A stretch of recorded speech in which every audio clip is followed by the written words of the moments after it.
Welcome to our channel. Today in this video we are going to see what are enzymes. Before moving into the video, we must know some basic information about the enzymes. Everything started with Louis Pasteur, who was a great microbiologist who first said that there is some chemical substance which is involved in the process of fermentation of yeast. Followed by him in the year 1833, Enzyme Payne was a person who discovered the first enzyme diastase. He only discovered the enzyme diastase, but he was unable to isolate the diastase enzyme.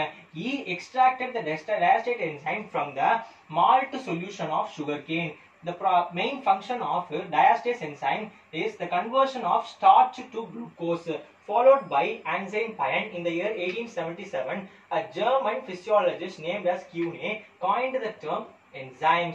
Followed by him, James B. Sumner in the year 1926 successfully isolated the enzyme urease from the jack bean plant, for which he received the Nobel Prize in the year 1927. Now let us see what are enzymes. Enzymes are nothing but biocatalysts. What is a catalyst? A catalyst is a chemical compound which increases the rate of the reaction without undergoing any chemical change by decreasing the activation energy of the reaction.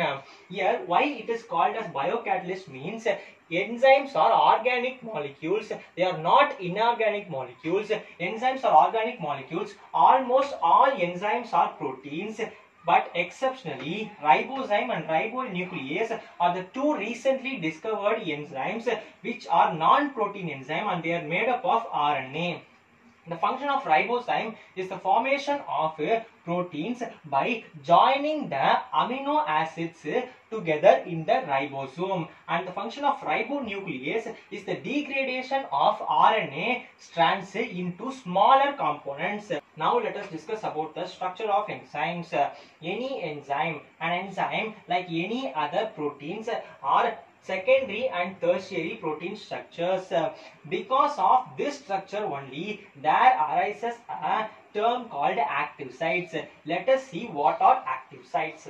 Here you can see the tertiary and secondary structure of enzymes. In both the tertiary and secondary structure, you can see the crevices formed due to the folding of backbone of protein chains.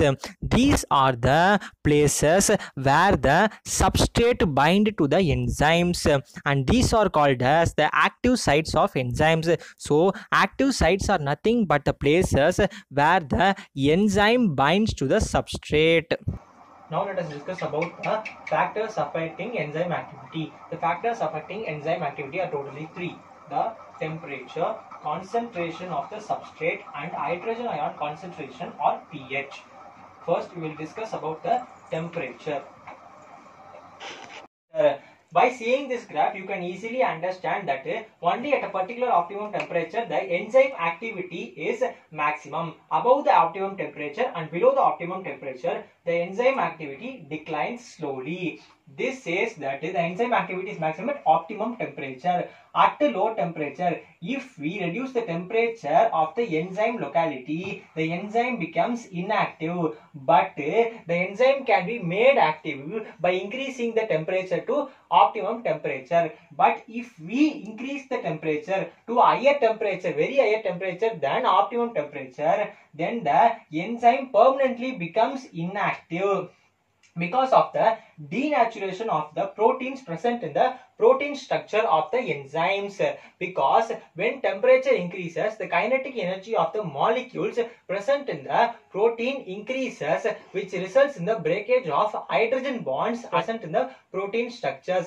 This reduces the catalytic activity of the enzyme. Second factor affecting the enzyme activity, that is the concentration of the substrate. The velocity of reaction, enzyme catalyzed reaction, is directly proportional to the substrate concentration. That is, the velocity or the rate of the reaction increases with increase in substrate concentration, but this proportionality is valid only till the reaction reaches its maximum velocity. Above the maximum velocity, even though we increase the substrate concentration, there will be no increase in rate of the reaction.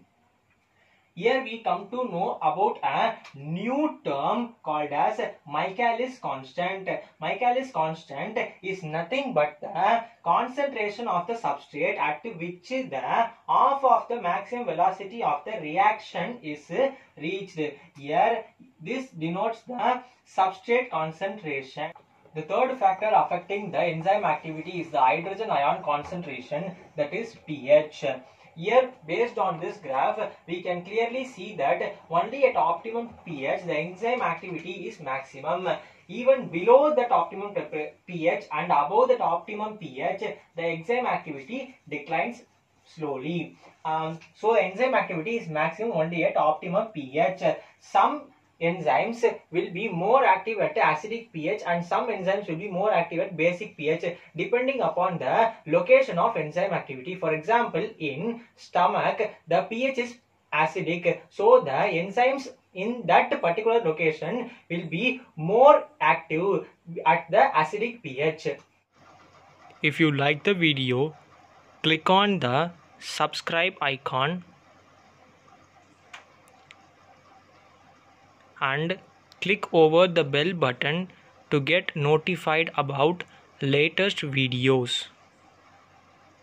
Thanks for watching.